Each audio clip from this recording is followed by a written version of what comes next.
Hello, everybody, and welcome to the Fearless Floyd Show. As always, I am your host, Fearless Floyd, and today is Monday, June 12th, 2023. And today's topic, of course, as you saw from the headline and the title, Jeft Left. And I'm sure you're wondering, like, what the hell's Fearless Floyd talking about now? Jeft Left. Jeft Left. Jeft Left is Jeffrey Andrew Wright, aka Jeff Wright. And there's a story behind Jeff, as always.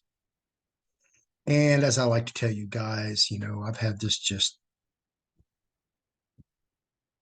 for lack of a better term, insane life with insane things happening. Just bizarro stuff, story after story after story after story. And Jeff was a very, very, very dear and close friend of mine. I was going to take a date on an all-inclusive trip to Cancun, and she bailed on me like, I don't know, a week before we were supposed to go or something like something ridiculous. And so I had to have fill in. So I called Jeff, filled in, and of course we went down there, and we were at a little all-inclusive couples resort, and everybody thought we were gay. Oh yeah, it was fun. So that was me and Jeff. And next time we went on a little, well, we went on a lot of adventures together, but it was kind of a payback thing because I took him to Cancun. So he reciprocated and he had a opportunity to go to Las Vegas. So he took me to Las Vegas with him. And, oh boy, that's a bunch of different stories in of itself. We had a blast, to say the least. Not only have we taken trips to foreign countries, other states, we've done other stuff all over Texas, definitely the club scene level. We were roommates twice, knew each other. I met Jeff in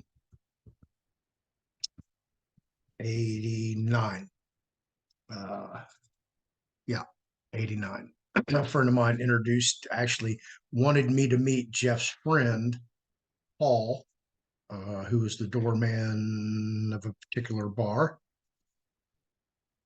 And just not to give you any tips about what kind of bar that was, but and this is a tribute to you, Paul. There ain't no answers for the dancers. Take that as you will. So Jeff and I go quite a way back, and this is my story about Jeff. It's not my story, it's somebody else's story. Because what you're about to hear are lies. All lies, except for one thing: the admission of guilt. Everything else in the story, fabricated, 100%.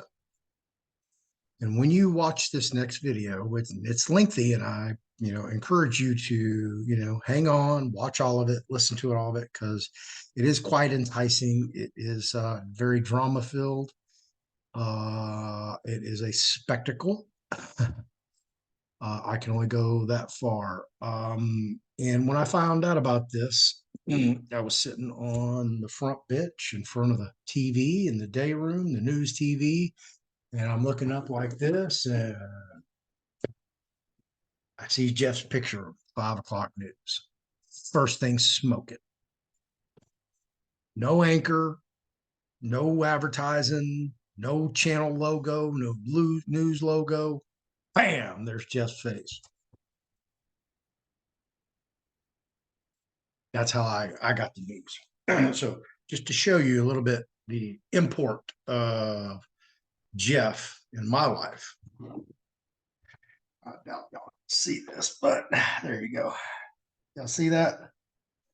193 times, and there's a skull, and there's a bone, and the other one's a knife. And then it has his name on it, Jeffrey Andrew Wright, with his birth and date death. Absolutely. So Jeff was my boy. And when I heard this incredible story that you're about to hear, I knew instantly it was all false. And sadly, I knew the truth. If you'd like to hear the truth, stick around to the end of the video, or if you don't want to hear the story, just skip all the way to the end, where you may or may not get the answer. I can't give it to you that easy. As always, my show is sponsored by this guy behind me, Sean Adley at mortgageauditsonline.com. That's it right here. Sean, mortgage audits online. Use code Fearless right here. Boom, boom, boom. That will get you a free $295 info kit. Worth every penny. It's free. No kidding. If you're going to get a loan, go check out any one of these loans, a mortgage, auto, credit, personal, anything like that. Just go to his website. Just read the material that's free and available right there on the website. You're going to get a loan. Great information in there. You'll be a lot more knowledgeable going into it at the outset. Hit him up, put in Fearless as the code in the message at mortgageauditsonline.com, and you'll get this info kit emailed to you, and that'll give you even some more ammunition when you go to secure one of these, or if you've already had one of these, and even if it's 30 years old and you bought a house, sold the house, and long gone, forgotten, and you've lived in 3 other houses since then, boom, 95% chance there's fraud in that mortgage, that financial transaction. Let Sean go find it. Let him get the evidence. Let him give it to you. And then you can take it from there and do whatever you want with it. You can go to arbitration. You can go to court, whatever. Settle it out of settle it out of court. All right. Over here, as always, we have 24/7, 365. All access to the trust classes, the VCR class, or if you want to, wham, all the classes for just a little measly $599. But if you're a lone wolf survivor and you've been over there, getting suckered and punched and gut, you know what I'm saying. I can't say it in public because this is for the kids. Yeah. Come on over. $88, man. I'll put you in this class over here. Well, this class over here, this 101 class, $88. I'll put you in there, man. You can go get you a trust. 2 to 3 weeks. You will be up and operational. No 18 weeks, and multiple consultations and a bunch of gibberish about this and that, and you're not worthy. And, oh, we do this out of love because we love you, but send me money that doesn't exist because there is no money, right? Because it's not in your hand anymore. It's my money. It's Patrick's money. That's what you're getting over in the little wolf pack. So if you're tired of getting scammed, lied to, and just all around conned, come on over. $88. I'll put you in the class. 2 or 3 weeks, you'll be good to go. If not, look, go get one from somebody else. I don't care. There's a bunch of people out there pitching trusts. Go get it. Okay. Go get your trust set up. Go start to get in the private. That's all I can tell you. You don't have to come to me. You don't have to listen to me. You can avoid me. I don't care if you like me, dislike me, talk about me, good, bad, indifferent. I don't care, kids, because guess what? You cannot stop me. The state of Texas could not stop me. What makes you think you're going to stop me? The United States of America could not stop me. What makes you think you're going to stop me? I've had the knocks on the door, bro. I'm bona fide. Yes, I'm in the books. Look me up. Okay. I'm the real deal. You ain't playing around over here. So, let me step down off that. I'm just real agitated that people are getting burned for their time, money, and energy over there in the lone wolf pack. So anyway, let's dive right into our main feature. Uh-oh, where did it go? I don't see it. So Oh, don't need that one. Don't need that one. Need that.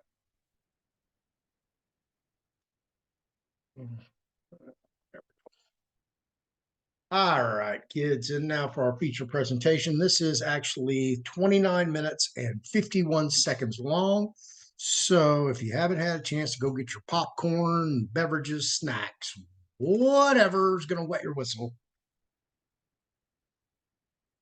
put it on pause, go get it right now because I'm fixing to start what we're going to watch. So here we go. Let me get everything set, make sure we are all cranked up.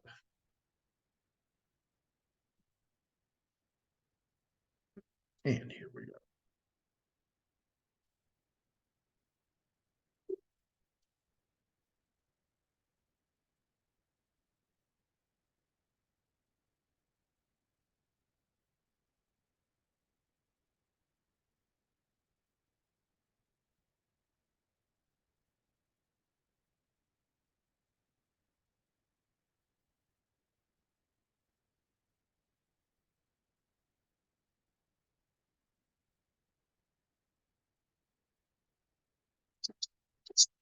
All across the country.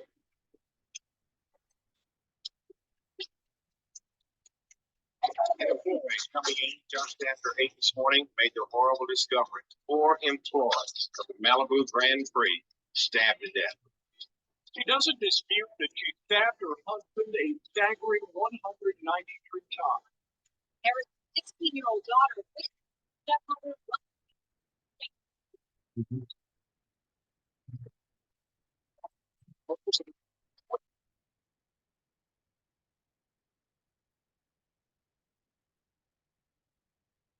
Everyone to another episode of the Evidence Room. And this week, we're talking about a case that made international news and was the focus of more than one made-for-TV special. In 2004, Susan Wright was convicted of killing her husband, Jeff, by stabbing him 193 times in the couple's Northwest Harris County home. According to detectives, Wright tied her husband to their bed, stabbed him, buried him in the backyard, cleaned up the room, and then went to police to file a domestic violence complaint against the husband she already knew was dead. She doesn't dispute that she stabbed her husband a staggering 193 times. And she doesn't dispute she buried him on the carport of their Northwest Harris County home. Part of the back of the head and the left arm were exposed. But what drove Susan Wright to do it? Was she a battered woman? A young mother who could no longer sit idly by as her husband, Jeffrey, abused her and their 2 kids? Or was Susan Wright just a cold, calculating killer? Now, Wright was originally sentenced to 25 years in prison, but that sentence was reduced on appeal. And today, I am joined by KPRC2 legal analyst Brian Weiss, who also represented Wright on an appeal of her original punishment, correct? Absolutely, Robert. Okay. So let's start with a little background. How long were Susan and Jeff married? They had been married several years. It was a marriage. And as we continue, this gentleman right here, Brian Weiss, I'm very familiar with. He used to be the briefing, what's the title? He used to write briefs for the Court of Criminal Appeals or Court of Appeals here in Houston. He is probably, no, you know what? I'm going to give, you know how I am, guys. I like to give a card where a card is due. And from my own research into appellate cases, he is hands down a winner when it comes to litigating in the appellate court division here in the state of Texas. Absolutely. That had its problems like some young couples do. And like I said, I know Brian well. I know I can tell you where he hangs out. He hangs out at the Char Bar downtown. I can show you a case right now that the brief and the traverse to the state's brief on appeal was done by one of my partners from the WIN unit who wrote all that and actually got a reversal in the courts of appeals here in Houston. He was proud of himself and wanted to send me everything. So somebody that really could actually appreciate his effort and his work and his success, and share it with somebody who, like I said, would appreciate it. He did that with me. So that was recent for him. So he does a lot of work for criminal defense attorneys. He actually does work on death penalty cases. Absolutely. Yeah. He's written briefs and traverses and certiorari's. Yeah. So we actually can find Brian at any time. He's at the Char Bar. My buddy knows him well. And I'll continue. So yeah, I know who Brian is. So he's going to tell Brian's story. Okay. And when you hear the story, you're going to have a whole different outlook on what you think of Brian, because if you have a bad light towards attorneys or lawyers, he will encourage that outlook. Almost from the start. Jeff was, as the youngsters love to say, a player. Marriage was not going to tie him down. His roving eye was a problem that ultimately resulted in what happened that fateful night that we're still talking about 2 decades later. The one thing that I think struck me when I'm looking in the archives, we call it the evidence, the Harris County. All right, here you go, 5900 Canal. This is actually a constable precinct office as well, which you see here on the door. I've been to this location many times. This is where all the physical archives for the Harris County Clerk's office are kept. So as I walk you through this video, you're actually hearing it from firsthand experience what these different things are that are being talked about. Now, as Brian Weiss claims that Jeff had a wandering eye, Jeff was pretty dedicated to his job. He sold, as Jeffrey put it, I sold rugs, not drugs, because he was in the flooring business. His father owned a flooring company in Austin, Texas. They were huge up there. And Jeff didn't want to be with the company. He went to college in New Mexico, left there in Las Cruces, came to Houston, and that's when I met Jeff. So did Jeff have a wandering eye? No, Jeff had 2 kids, and he pretty much was a workaholic. I actually got a offer and eventually won the job as a senior executive vice president of development for a development corporation here in Houston, Texas. And because of the flooring, the enormity of it, I wanted to bring Jeff on board so he could head our flooring division, and we can put him on a salary. And when I told him what our offering salary was, which was very generous, he said, no, I made that I made more than that last year. And I was like, what, really? Selling flooring? Well, hey, if you're making that, yeah, there's no need to, change horses. You're doing well. I'm glad for you. Good, and that was our conversations going forward, and I hadn't met Susan, his new wife, hadn't met Bradley, his firstborn, because we kind of disconnected, because when you get married and have a relationship, your whole dynamic changes. You're not out partying. But we're going to get into that wandering eye that Brian Weiss alleges had occurred here in a minute. So I don't want to stop this every chance, and every time somebody says something in this video and tell you what the truth is. I'm gonna try to play a little bit more length and then address each and every point. But basically what you're hearing is all lies. What is admitted, as you heard at the beginning, that she did stab her husband, she doesn't even know how many times. Okay, they're just going by the medical examiner's forensic report that states there were 193 stab wounds. So that's what they're going with. And she admitted that. She admitted she buried him in the backyard. It was actually going to be a little koi pond for the kids that he was working on in his off time. So that's what that was. And that's where he got buried. Trial exhibit archive. There were so many things, like no one knows what goes on behind closed doors, but you look at those pictures, that looked like a genuinely happy family. They looked more than like a genuinely happy family. They look like a veritable ad for any kind of product that you'd want to sell to middle America.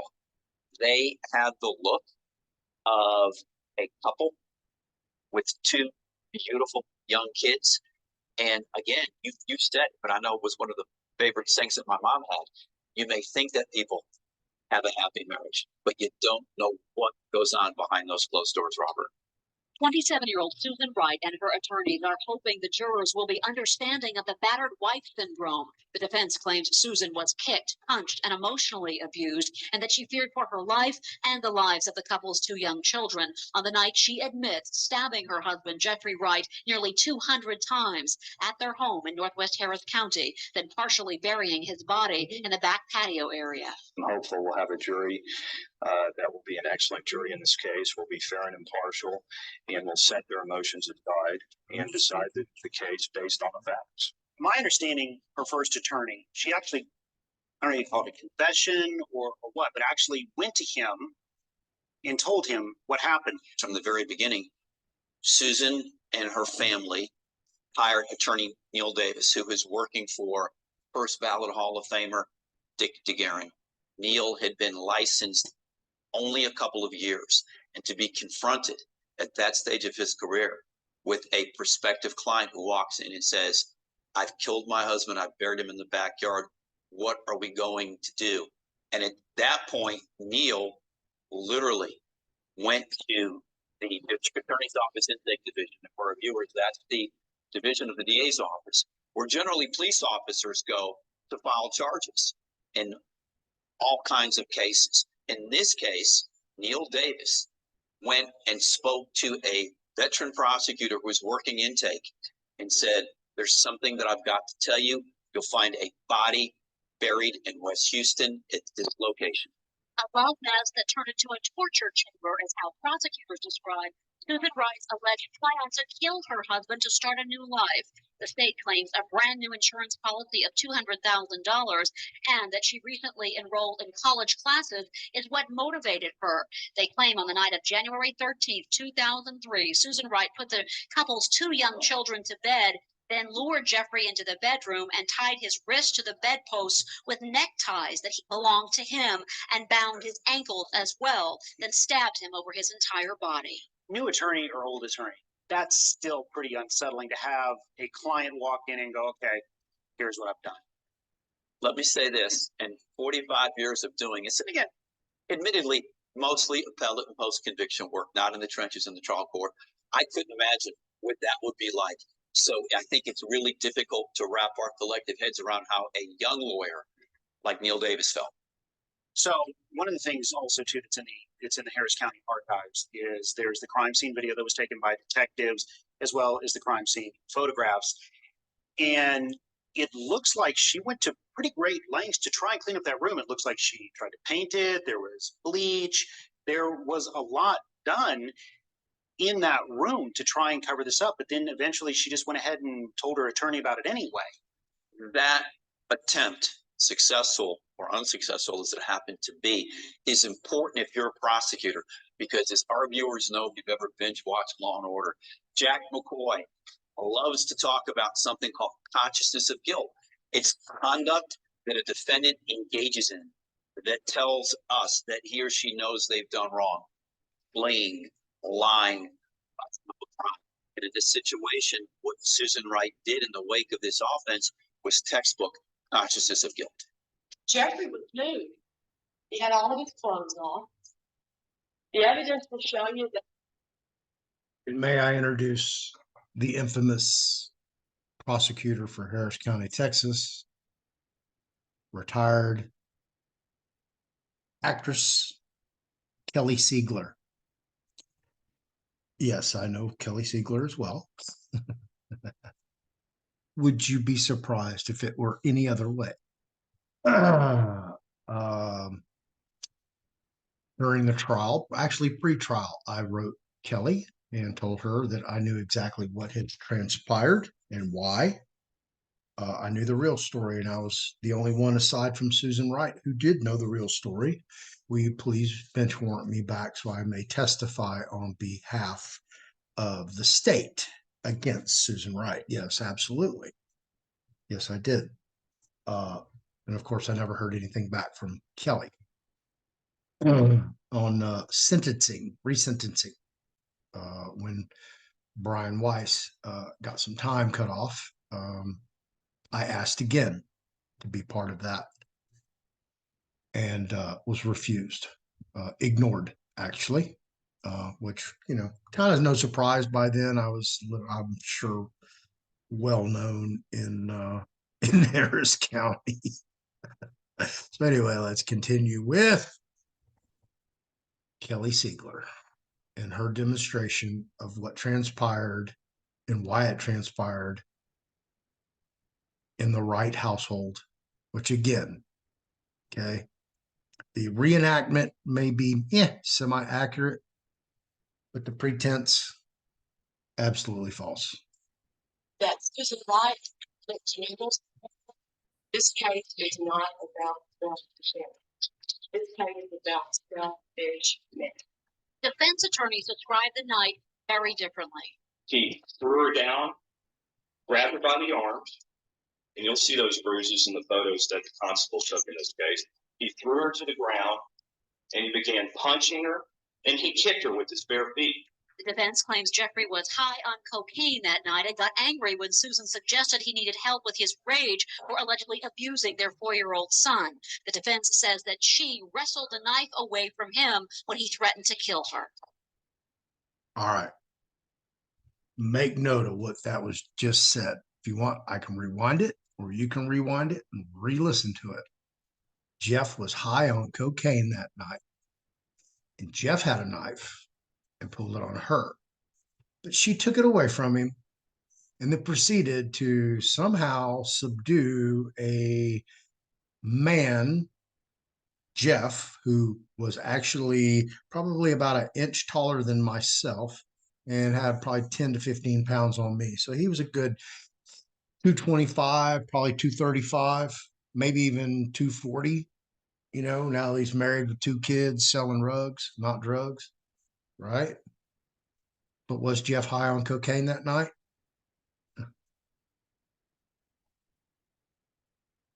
Just wait. Let's go ahead and we'll talk about the infamous bed.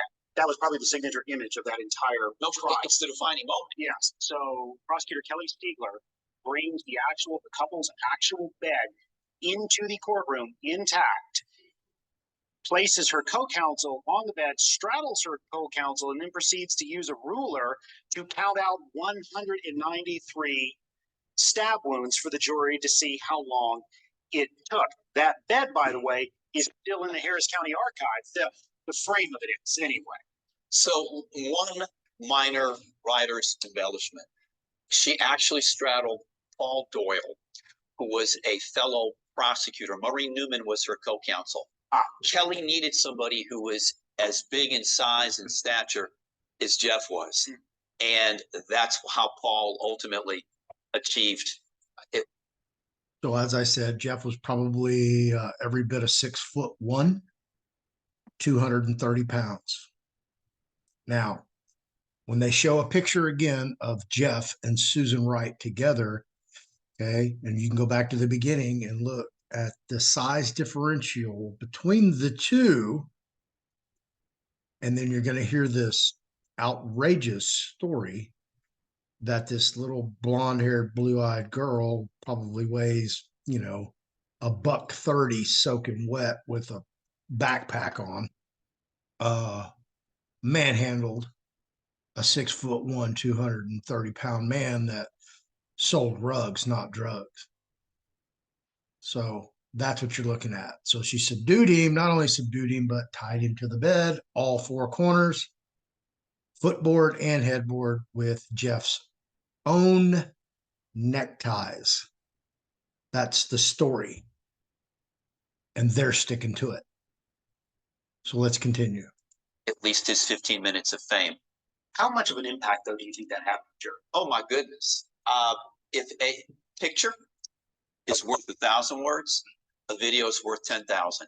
This was a case of recreating the second reel of Basic Instinct because Kelly Stigler decided she could make up her own version, one that in my estimation wasn't tethered at all to reality. Well, is it necessarily making up a version, or is it showing you the sheer ferocity it takes to stab another human being 193 times, the time it takes, the length it takes, the stamina it takes to do that? I don't think there's any question about that. Look, and this is what I had to acknowledge, is that it was incredible courtroom theater. Again, the defining moment of this trial. Does that mean that then District Judge Jim Wallace? Incredible courtroom drama. Couldn't have said it better myself. Thank you, Brian. Permitted it? As I sit here today, all those many years later, no, I don't think so. There was testimony that she somewhat, and I hate this term, but it's used so much, snapped. That she felt she was, yeah, you see, he was tied up. There are tie straps in the evidence, but. And here's where she comes with the battered women's syndrome defense. So let's address that right now before we even get there. As I told you guys, Jeff was my roommate twice. We lived together. Once I lived with him, and one of the defense witnesses actually got on the stand for Susan Wright. Yes, one of Jeff's exes. I lived with them for a little bit, surfed the couch basically, but they're enough, long enough to interact with them, interact with some drug use, alcohol use, clubbing, employment issues, financial issues. Yeah, I was there for the drama, so I know what that was like. I know Jeff's demeanor. So have I ever seen Jeff strike a woman? No. Have I ever heard Jeff talk about hitting a woman or ever being involved in any kind of physical altercation with a woman? No. Have I ever seen Jeff argue with a woman? No. In my own opinion, do I believe Jeff has ever abused Susan Wright? I'm sure they had some arguments. Did he beat her up as she has accusing? I would say no, based on my own personal experience. Now, I'm going to take that even a step further for you guys because, as you know, I am Fearless Floyd, and I do tell the truth. And I tell you guys exactly my own experiences, and they are plenty, and they are just insane. So I used to live in this townhouse over at, what was it called? Something on Watonga. I don't know. I can't remember. But anyway, it had an atrium in the middle of it. This glass atrium. And actually, I have a scar right here from when I fell through a plate glass window in that atrium. That's another story. But Jeff lived there. And on the back door, there was a key bolt. And then there was an inside deadbolt that you couldn't access from the outside. So whoever was home, you know, you didn't want to lock somebody else out because they couldn't get in the front door, couldn't get in the back door, and then they had to wake you up. You know, if somebody's rolling in at 4 o'clock in the morning, they got to wake you up to get in because you inadvertently locked the top lock. So Jeff kept doing this, and he locked me out, and I knew he was home. I knew he was asleep, and I would beat on the window as hard as I could, his bedroom window. I'm yelling, Jeff. I'm beating on the door. And finally, I got to kick the door in because I can't get in the house. He won't wake up. So I got dead on his ass about it. It's like, man, now look, dude, I got to fix this freaking door. You know, now I got to make it indestructible because, you know, I've already kicked it in. I said, man, please don't lock that top lock. You know, if I have to, I'll take it off.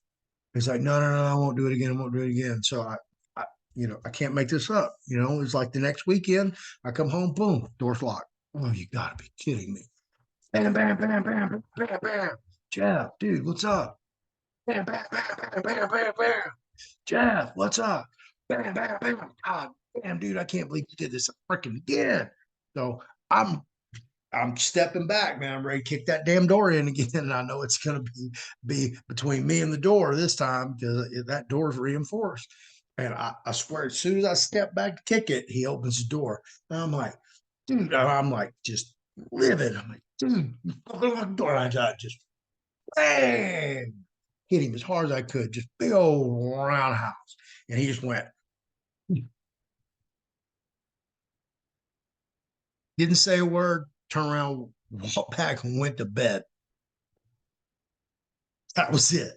Swear to God. Absolutely. That's how Jeff handled that. So I know firsthand all about Jeff, what Jeff's capable of, and how he handles certain situations. Now we're going to get back to the whole beginning when I introduced Jeffrey Wright as Jeft Left. Okay. So let me explain to you guys where Jeft Left came in. We always went out in packs, and Jeff was part of that pack. And we'd be out, just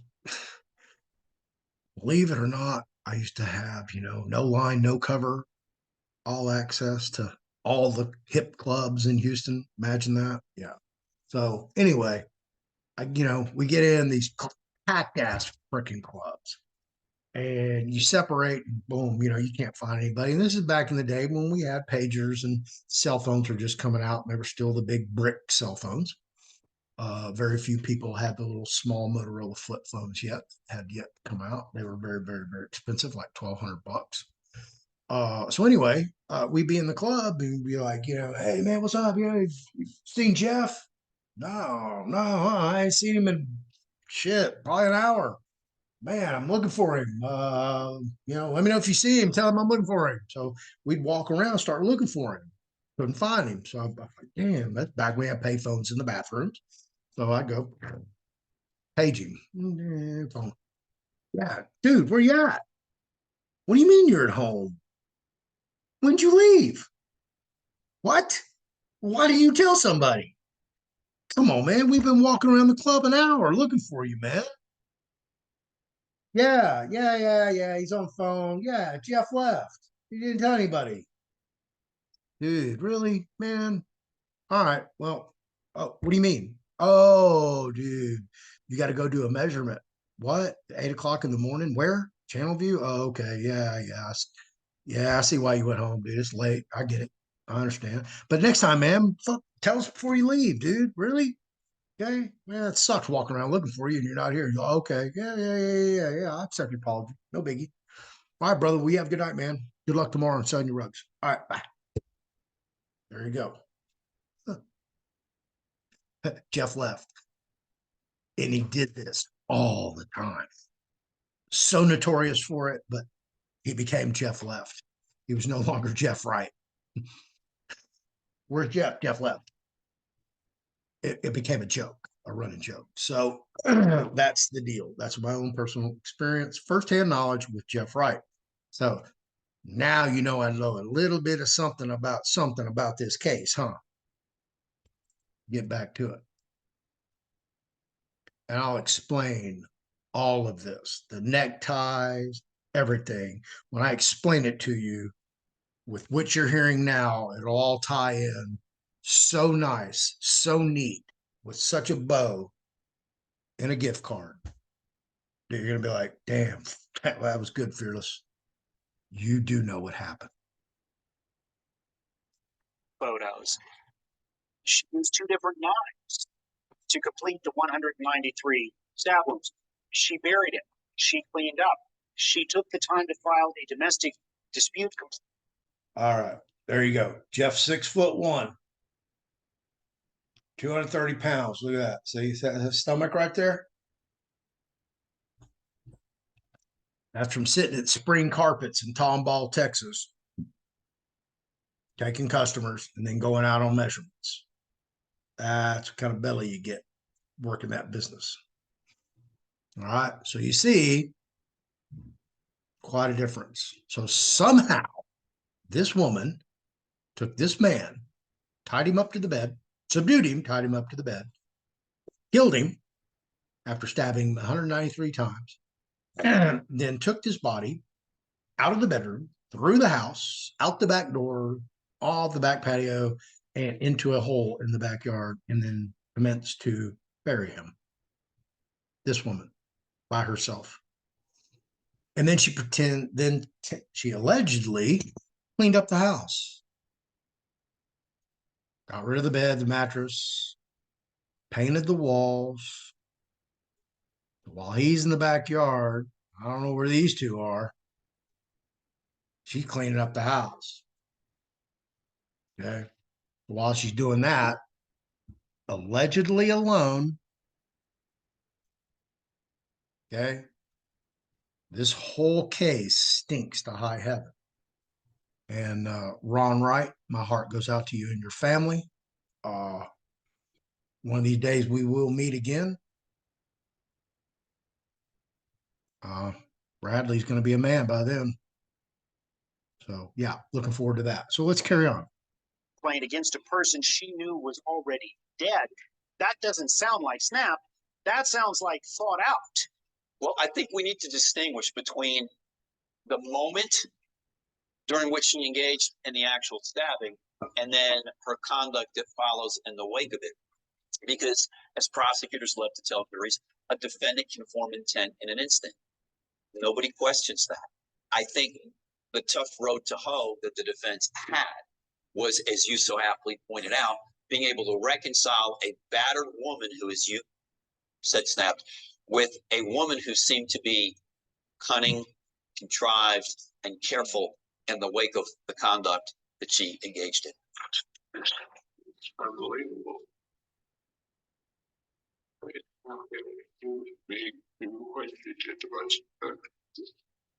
An emotional Ron Wright Sr. takes the stand for the first time and tells the jury how difficult this trial has been for the Wright family, who watched as prosecutors reenacted how they say Susan stabbed her husband, Jeffrey, nearly 200 times. Stabbing with the eyeballs, but he's I can't believe he did. She's evil. Susan is the sweetest, most tender-hearted person I've ever met. Susan's mother, Sue Weish, paints a different picture of her daughter. Susan says she stabbed her husband in self-defense after years of abuse. You would never, ever, ever. I think Susan, I've always believed that in a moment of madness, in a moment of what she believed was self-preservation, acted in the manner in which she did. Look, I think one of the narratives of this case that people will never be able to reconcile, even after 2+ decades, is what happened in that bedroom in West Houston that night. Was it a seduction? Was it a slaughter? Was it a woman doing what she could to save herself? The prosecutor at the time, Kelly Siegler, said that's a flat out lie. It's a great soundbite. And it's a case that I think we could use as advocates, particularly as a prosecutor, of how to cross-examine a defendant. In this case, defendants like Susan Wright, who are advancing a claim of self-defense, have got to get on the stand, because most of the time the jury needs to hear and wants to hear how and why they did what they did from a defendant's own lips. 7 men and 5 women didn't believe Susan Wright's defense of a battered wife who stabbed her husband 193 times and buried him in their backyard. The prosecution says Wright's biggest mistake was her 2 hours on the witness stand. She's a liar. And it's not hard to catch a liar who's lying. You can't keep that up for 2 hours, especially when you tell us ridiculous story she did, locking herself into all those crazy details. I personally did not find her credible. There was too many holes in her story. For me, the biggest factor was the ligatures, how these ligatures affected whether he was tied down or not. And they were tied in a way that I couldn't overcome that. Susan Wright came back into the courtroom to hear her fate. With her hand over her heart and a tug on her ear, she communicates with her family. A jury convicted Wright of her husband.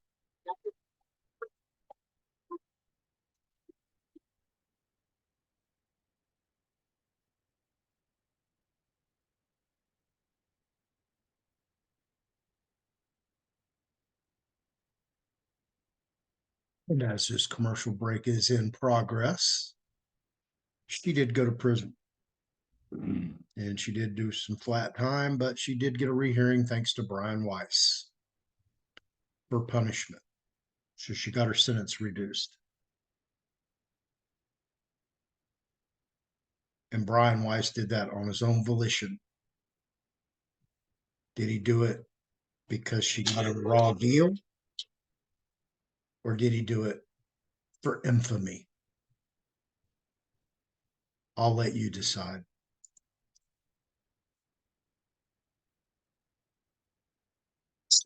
Confined in the Institutional Division of the Texas Department of Criminal Justice for 25 years.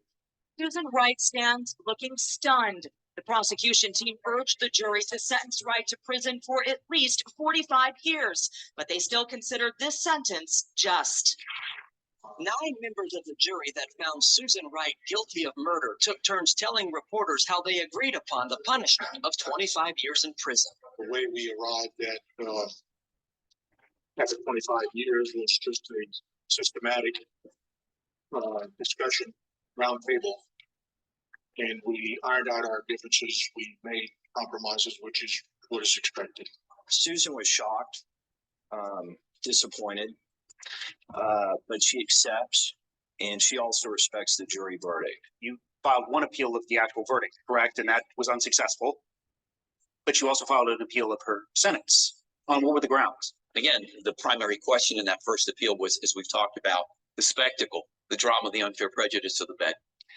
Filed a discretionary appeal with the Court of Criminal Appeals, lost that. Then coming back to do the writ of habeas corpus, which is the last ditch appeal, I claimed that Susan's 2 trial lawyers, Neil Davis and Todd Ward, dropped the ball, were ineffective by failing to present, among other things, an expert to talk about battered women syndrome, and calling a woman who it was. And what Brian is talking about is the Strickland versus Washington standard of ineffective assistance of counsel. And the standard is, had my attorney did or did not do something, the outcome of the trial or the verdict would be different. So for an example, had my attorney subpoenaed and elicited testimony from the victim, would have known that I was not the offender. But because they didn't, I was convicted, when in fact I have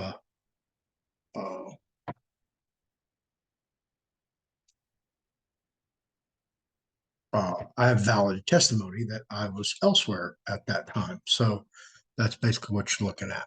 So let's carry on. Remarkable in so many ways, and I'm being understated. A woman named Misty McMichael, who had dated Jeft. And here we go. You may have missed that name. So since it's public, I'll put it out there. Misty Davenport is her maiden name, McMichael. And she married a former Chicago Bear quarterback. I can't make this up. You think I'm making this up? Do I know Misty? Oh, I know Misty well, very well. Like I said, her and I and Jeff lived together. And I have spent a lot of time with Misty doing some nefarious things that, well, you know, probably don't want to be talked about in the public forum. So we're not going to talk about what we did behind closed doors. But I'll let your imagination. Testifies to Jeff's violent character. So the claim. She testified to Jeff's violent character. And Jeff got mad at her and broke a beer bottle, and a piece of the beer bottle blew up and hit her in the head. That's her whole Jeff's a violent person testimony. Yeah. Totally blown out of proportion. More likely than not bullshit. And I don't know why Misty would want to put Jeff, I don't even know why she'd want to testify anyway. The horrendous thing that happened to Jeff. So anyway, let's carry on. Was you should have had more witnesses that came forward that could potentially bolster her claim. So what happened at the hearing in connection with our post-conviction writ? Additional witnesses were called, multiple experts on battered women syndrome, the psychiatrist who Susan had seen, and then Mr. McMichael, who testified as to Jeff's violent character. And not Floyd Pleasant-Tarvin IV, who continued to write letters to Kelly Siegler. Please bench warrant me back. Please depose me under oath. Let me tell my side of the story. Because when I found out Misty testified against Jeff, I was pretty messed up about that. But hurt wasn't even the correct word for that. So we're going to carry on. So Misty, I hope karma comes and pays you a nice, sweet little visit sometime.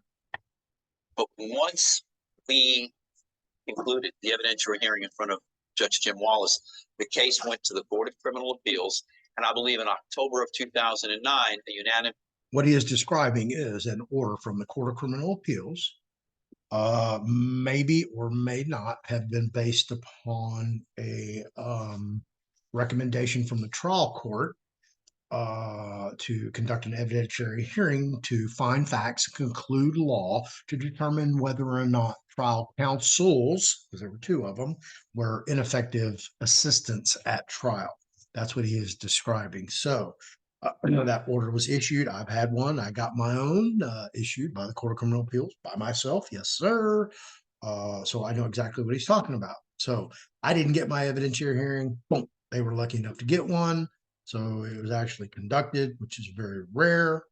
Just because of his stature is probably the only reason that it did happen, and the infamy of the case, but it did. So that's where that is at. And we will continue. But I wanted to give you a little preface on what he is describing. So this is the state writ of habeas corpus for relief pursuant to Texas Code of Criminal Procedure Article 11.07. Okay. And that's relief of a state conviction, felony conviction.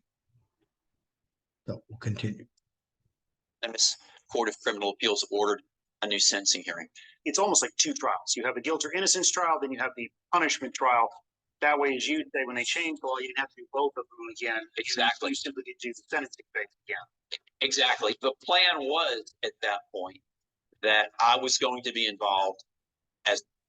So what they're saying is trials in Texas are bifurcated, where you have the guilt and innocence phase, and then you have the sentencing phase. So there was no issues regarding the guilt or innocence, so they had just addressed the sentencing part. That apparently there was a misapplication of the sentencing structure due to, I guess, the evidence presented. I'll let Brian tell the story. I never really quite understood why they reduced the sentence, but they did. So here we go. Counsel at the new sentencing hearing. The problem was that it didn't work out the way that I had thought.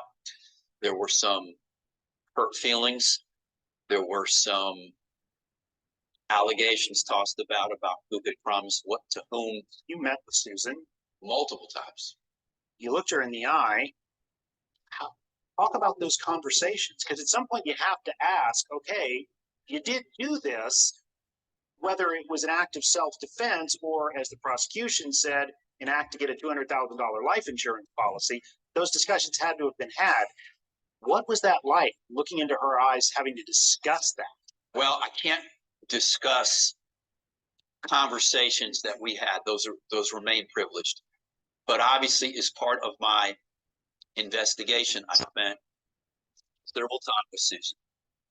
And I remember the first time that I met with Susan was in the fall of 2004. I remember it was right around the Jewish holidays. and I got in my car and I made the 3.5-hour trip outside of Waco to her unit, and she still looked so much like an attractive West Houston housewife. Prison had not yet worn her down as it ultimately did, because when you look at the comparison, the contrast between Susan during the first trial and Susan during the post-conviction writ hearing and the second sentencing hearing, it's like, you know, from A to Z. Susan was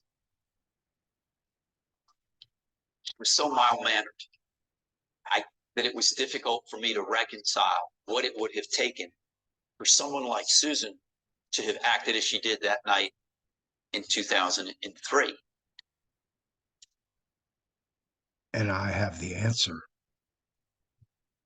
It's, to me, one of the great conundrums in 45 years of practice, the difference in persona and personality and character between the Susan Wright whom Kelly Siegler described and the Susan Wright who I spent so much time with. In final, Unless you know the real story. And when you know the real story, it all makes perfect sense. It's so clear, so concise. And what sucks is that this is going to be the history and the legacy for Jeff Wright. But hopefully I can clear the air and put the truth out there, what really happened. Because there's only two people who know the truth, myself and Susan Wright. So guess what, Susan, as always, with everybody, you have an open invitation to come on the Fearless Floyd Show 24/7, 365. You can reach me at TheFearlessFloydShow@yahoo.com. Anybody that's in this video, whether you're a former prosecutor, an attorney, a reporter, juror, or you're in any way affiliated with this investigation, trial, post-trial, you're more than welcome to come on the show. We can have a discussion. Hit me up. More than welcome you. But we're going to continue with the charade, and I'll eventually tell you the truth of Jeffrey and Susan Wright. Prosecutor Connie Spence told jurors it all comes down to credibility, Susan Wright's credibility. She lies to get away with.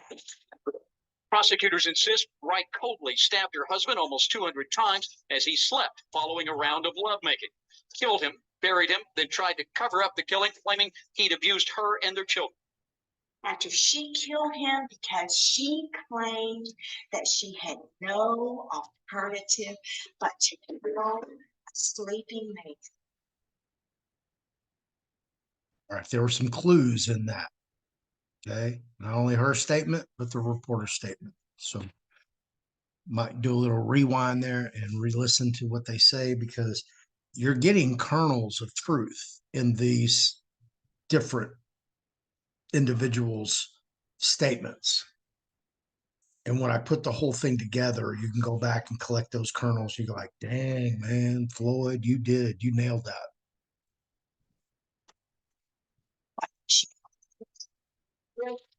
Was a divorce by homicide. Susan Wright was not a battered woman. What do battered women do? They pick up the phone, they call 911. Like that. Right? And generally, who do the police officer's side take? The woman. So how many 911 calls did she make? You don't stab somebody 193 times for no reason. But Wright's attorneys urged jurors to reduce her sentence to 10 years probation and time served. They say the evidence proves Jeff Wright was abusive. Then you find out that she had black eyes, she had bruises, she had the usual things that come about with the darkest secret of our lives, which is domestic abuse. So I ultimately moved to withdraw, and Susan had a new defense team that ended up at the new punishment hearing getting her 20, a reduction of 5 years, 60 months, which is still Right, because the substantial. original punishment was 25 years. Correct. And And then they got that down, they knocked 5 years off of that. they did. I mean, I get it. If you're in prison, even a month off your end of your sentence must feel like a gift. But 5 years doesn't seem like a lot. I mean, through all that appellate work, an entirely new sentencing phase, basically to come up with a difference of 5 years really doesn't seem like much. It does if you're Susan Wright, because every day, every hour, every minute that you spend as a ward of the state is something that is just not quantifiable, but it's something you'll never be able to get back. Later this week, the Lifetime Network will air a movie called The Blue-Eyed Butcher, based on Susan Wright's case. And just this past weekend, Local 2 Investigates has learned a producer with the Dr. Phil show contacted Wright by email, requesting an interview to see how she was coping with the death of her children. A curious question, since her children aren't dead. That's the cruelest damn thing you could ever tell anybody, is that their loved ones have been killed. Susan Wright, incarcerated near Waco and now 35 years old, has no legal rights to her children, ages 13 and 10. They were adopted by one of Jeff Wright's family members, and we're told she rarely sees them. But by all accounts, she loves them, misses them, and lives for them. Hearing erroneous news of their deaths and not knowing any better for days, according to our source in the prison system, was agonizing. Kevin Convoy, Jeff Wright's friend, labels it just another bizarre chapter in a heartbreaking case. They're the ones who truly lose. They lost a mother and they lost a father. I'm guessing you don't agree with that title. Not at all. And I remember that the original title was Killing Mr. Wright. I did a movie review, and I remember saying that this movie was so bad on so many levels that it made Showgirls look like Citizen Kane. When was the last time you did speak to Susan? Wow, that's a great question. The last time I spoke to her, as you and I are speaking, was on the day that I withdrew from representing her. How did that conversation go? She was surprised. She was shocked to see that I was withdrawing after having expended as much time and as much energy and as much capital as I had. But it was something that had to happen. That was the last time that we physically saw each other. We communicated in the mail probably 5 or 6 years ago. Susan was coming up for parole and was being unsuccessful.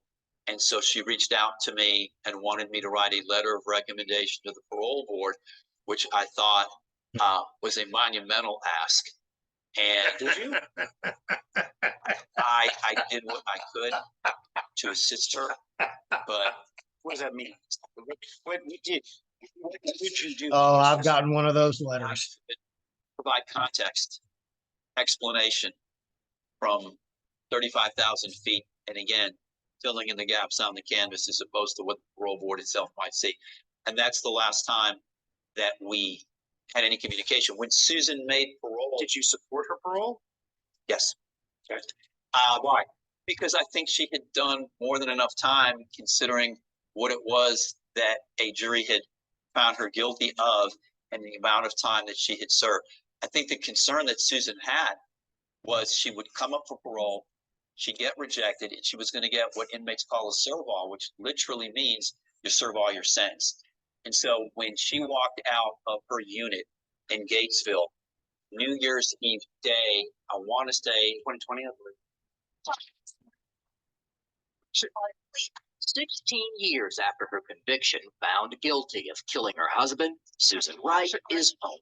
Certainly, is there anything that y'all would want to say? No, ma'am, I was quite privacy. Please respect that. Wright asked for privacy just as she arrived, some 3 hours after her release this morning from Gatesville Women's Facility. Susan ultimately spent 17 and a half years as a ward of the state in one of the toughest women's units in the Texas Department of Criminal Justice. Yeah, she killed another human being. She paid her price, but at the end of the day, I think that no human being should ever suffer the way Jeff suffered. But I can understand what drove Susan to act as she did on that night in March of 2003. No, you can't, Brian. So don't even try. In your 45 years of legal experience, not in the trenches in trial, but on appellate and post-conviction review. Come on, Brian. Really? Bro, who are you talking to here?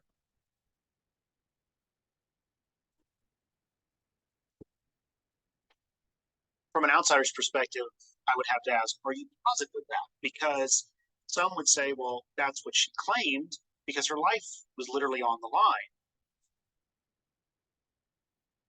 I think I can answer it this way, Robert. Do I think that Susan Wright, who never got as much as a speeding ticket or an overdue library, do I think Susan Wright got up that morning and decided that she was going to end Jeff's life by stabbing him 193 times because of some nonsensical, evanescent life? Hey, there you go. There's your good size representation right there. Head and shoulders. So this little girl moved that guy around. Allegedly. Insurance policy, hell no. But I think what you need to understand is context, that events such as this don't happen in a vacuum. And as we said very early on, we knew what went on inside of Susan and Jeff's house. And I'm telling you, and I believe that Susan Wright was a battered spouse. There's a reason why 2 decades later, we're still talking about this case. I've probably done more media on this case over the last 2 decades than on any case I've ever been involved in. I've represented some pretty high profile people. Former House Majority Leader Tom DeLay. I was part of Adrian Peterson's defense team, former NFL All-Pro. Won, 100 different appeals of post-conviction risk, but there was something about this case. Oh, what do you think it is? I think it's the fact that, and this is what I've said, that Susan Wright could have been anyone's daughter, anyone's sister, anyone's wife. And that when we think of a crime of this magnitude on so many different levels, I think in our own mind's eye, we have a stereotypical picture of, Cruella de Vil. Susan Wright was not Cruella de Vil. Susan Wright was not Lizzie Borden. Susan Wright was an attractive, soft-spoken housewife and mom of 2 in West Houston, who in a moment of terror, does that sound like an unbiased opinion, or does that sound like somebody has a little client crush? Because she's an admitted cold-blooded killer who tried to consciously cover up her crime. Continue, Brian. Insert foot in mouth. moment of madness, a moment of survival, at least that's my take, did what she had to do. Brian, thank you very much. I know you're our legal analyst. You're always there when we need you, but I do appreciate you. And we're going to back up a second. I want to show you something. Attractive, soft-spoken housewife and mom of 2 in West Houston, who in a moment of terror, in a moment of madness, in a moment manner. All right. Allegedly, according to testimony, as you heard here, Jeff had one knife, right? And as you see, the tip is broken off that one. You want to know where the tip is? It's in Jeffrey's bones. Absolutely. It's in the forensic report, medical examiner's report. Absolutely. Here we go. See that broken tip? Yeah. They retrieved that from the bones.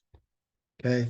You see these knives. These are not just your regular everyday steak knives sitting in the drawer. This looks like it might be even a case knife or some name brand like a Gerber or something, Kershaw, something like that. Okay.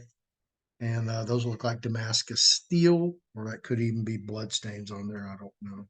But anyway, these are not just your everyday kitchen knives. Okay.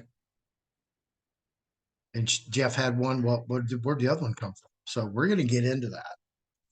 So as you see, I'm shooting holes in everybody's testimony of what actually happened. So you guys are going to get the real truth of what happened to Jeffrey Andrew Wright. Survival, at least that's my take, did what she had to do. Brian, thank you very much for, I know you're our legal analyst, I do appreciate you in providing greater context and detail to this case, but I think a lot of people still have questions. Robert, it's a pleasure being here. That does it for our episode this week. Thank you for joining us. We're back next Wednesday at 6:30 p.m. with the case of the Sunday morning slasher. All you can watch. And there you go, kids. So I bet you're ready for the real story. You didn't go get that popcorn, some snacks and beverages. Probably want to go get them now, because here's the truth.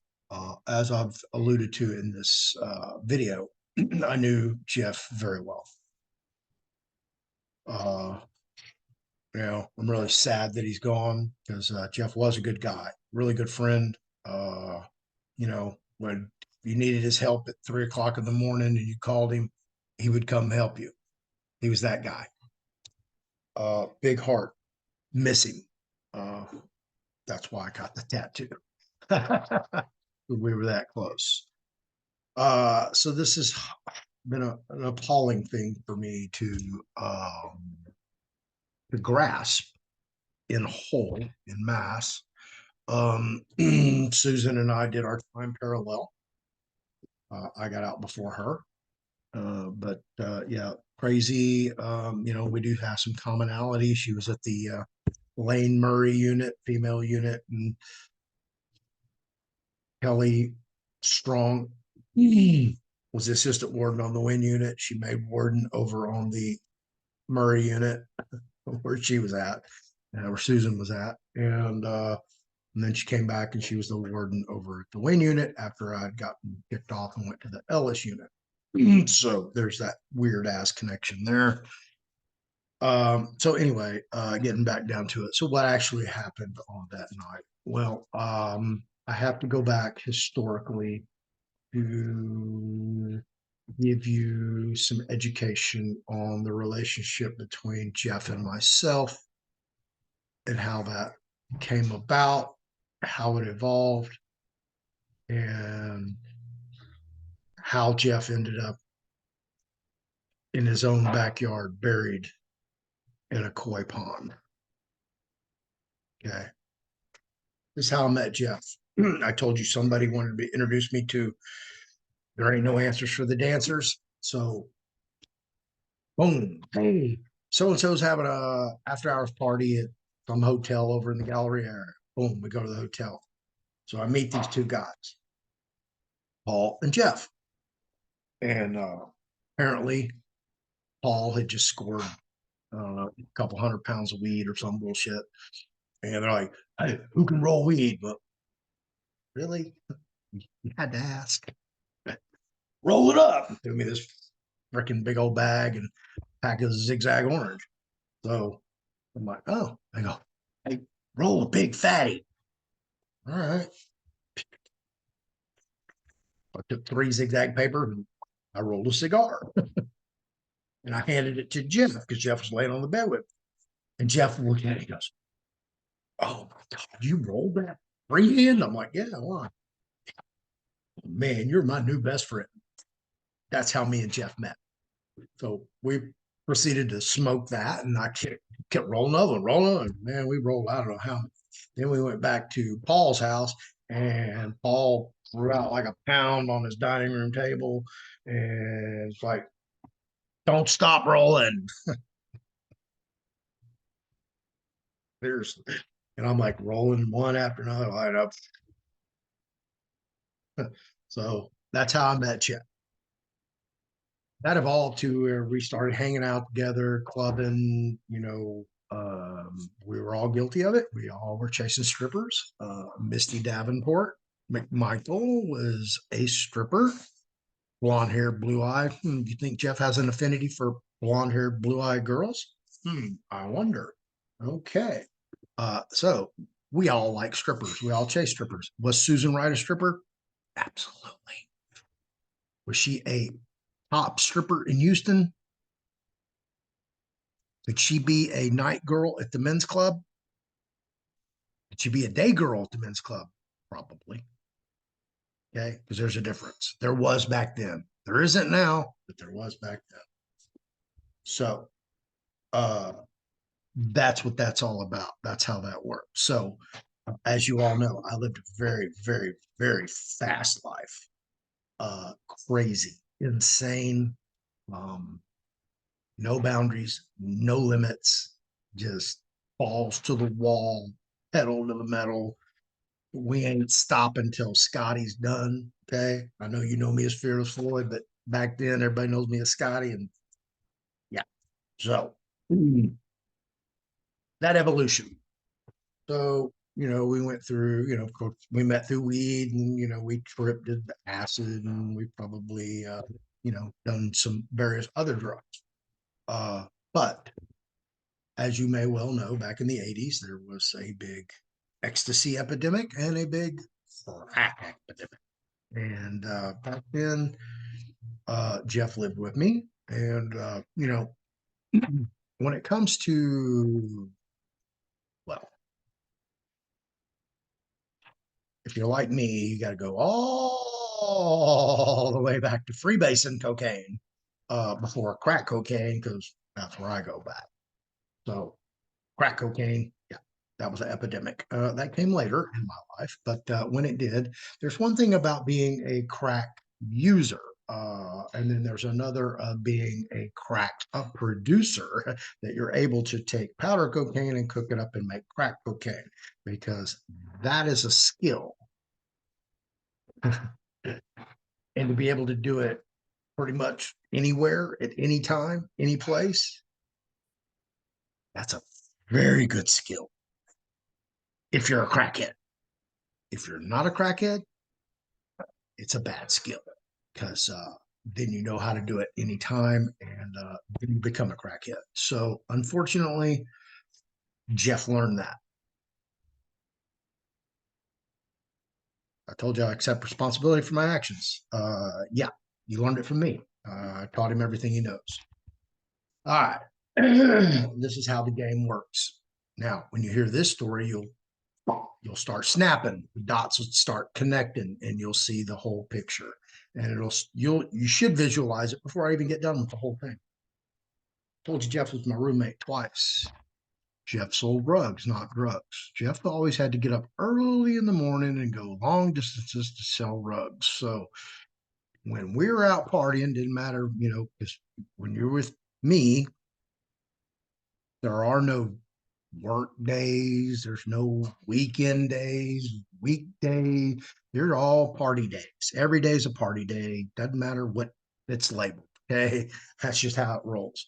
Well, unfortunately for Jeff, he has appointments first thing in the morning. So he's got to get up and go to these appointments while I'm out here with my heathens. Okay. And we're just burning it up, if you can imagine what that entails, because the party train never stops with me. Okay. But Jeff's got to leave the party, go to his bedroom and get some sleep so he can get up the next morning and go to wherever and do his measurement.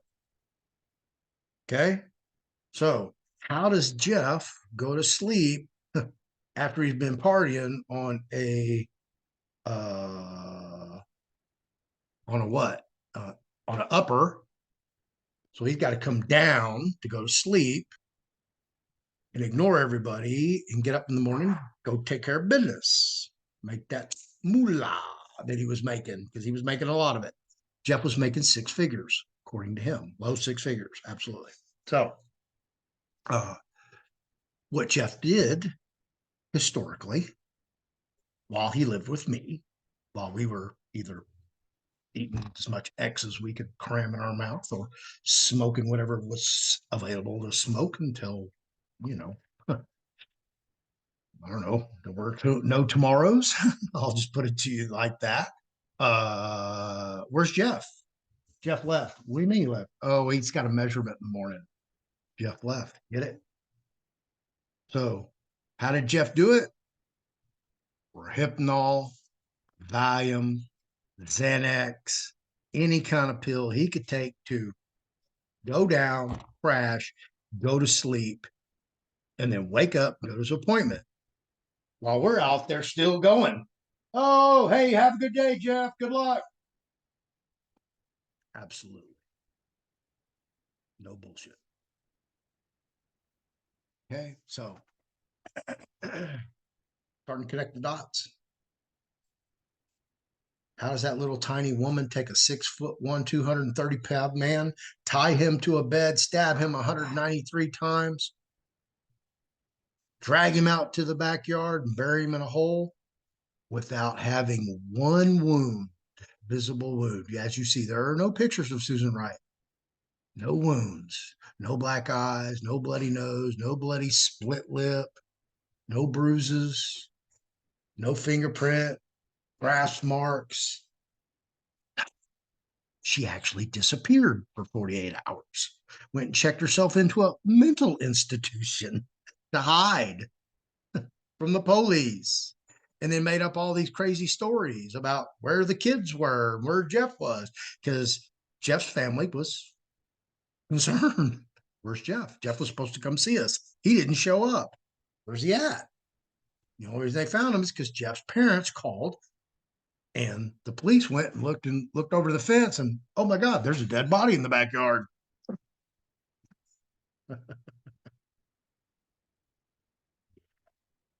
So how does she do it? How did she do it? Well, she did it because she was pissed off at Jeff. Jeff had to get up in the morning and go do a measurement. And they were having a little bit too much fun. And somebody put on the brakes, but somebody else wanted to keep going fast. And he who has the gold makes the rules. He who doesn't has to follow along. Sometimes they get disappointed and they want to overthrow the king because they don't like the king's rules. So what happened that night? Jeff was high on cocaine. Well, of course he was. Y'all both were. Y'all were both smoking cocaine. Probably had been for multiple hours. Jeff had to go do a measurement. So Jeff does what Jeff has always historically done. Ate some pills so he could go to sleep. So now Jeff's half-ass knocked out on these pills, and what do? You're harassing him. I want more. Give me some of that. Come on, give me more. You ain't gonna cut me off. Give me some. Like, no, I'm trying to go to sleep. I gotta go to this measurement. Leave me alone. Well, he finally passes out, and she's going nuts, stomping around the house, all frenzied out in her jonesing for more crack cocaine. So she ties him to the bed. Now she's holding a knife to him, threatening him. Wake up, wake up. You're gonna call our guy, and you're gonna get some more, and we're gonna keep partying, and blah, blah, blah, blah, blah. And Jeff's like, what? Dude, what are you doing? You let me go, get out of there. I told you. And she starts, just like poking him, jabbing him, trying to get his attention, and just starts getting carried away, and he's freaking blood. And before you know it, she's just in this fury. And I want you to stop right now, and I want you to do something for 193 times. I don't care what it is. You make 193 phone calls. Just type in 193 digits on your keyboard.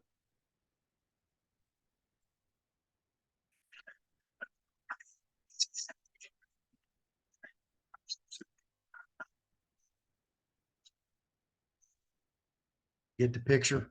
Takes a long time to do something for 193 times. To a 6'1", 230-pound man who, can defend himself. Where's the evidence? What happened? That's what happened. She got carried away and eventually killed him. Put him in a state beyond despair where she just couldn't get past it. And he wasn't budging. But she found herself in a dilemma. Dead husband tied to the bed, all alone, unable to move him. And she called somebody for help. And somebody came and helped her. Absolutely. Helped her clean the house up. After dragged the body out and buried it. Absolutely. Yep. And all that's a cover up. Yes. Criminal justice system in Harris County and on the state level should be ashamed of themselves for allowing this to happen. Such a heinous crime. Admitted guilt. Yeah. So that's the real story of what happened in the Wright household back on that fateful night with Jeff and Susan. Now you know the truth. Now you know the real truth. Susan, rebut that. You're welcome to come on the show, the Fearless Floyd Show. Hit me up, fearlessfloydshow@yahoo.com. Leave a comment below. Like, subscribe, share. Hit the notification bell for this video. Thanks for watching. Don't forget my sponsor, Sean Adley with mortgageauditsonline.com. Put Fearless in the message box in the web portal. And he's going to send you a $295 free info kit. If you want to take the trust classes, those are available. Go to the store, TheFearlessFloydShow.com. If you're a lone wolf survivor, $88. Hit me up. Email me. Susan, as always, you're invited to the show. Brian Weiss, you're invited to the show. Any party. Kelly Siegler, you're invited to the show. Come on, anytime. Welcome, you guys. Thank you very much for being here. I'd like to dedicate this show to the Wright family. Hopefully you can find peace in your lives for this horrendous event. And, as always with me, man, you have it all from me. I wish you the best. One day I will see you soon. I don't know when, but when the creator wants me to enter to your lives, I'll be there. So with that, thank you guys. I hope you enjoyed this show. I hope you learned something. I hope it was interesting. You got firsthand experience, and you rarely get that with these type of cases, but you're hearing it first and foremost from my own voice. Thank you, everybody. I appreciate you being here. Y'all have a good weekend.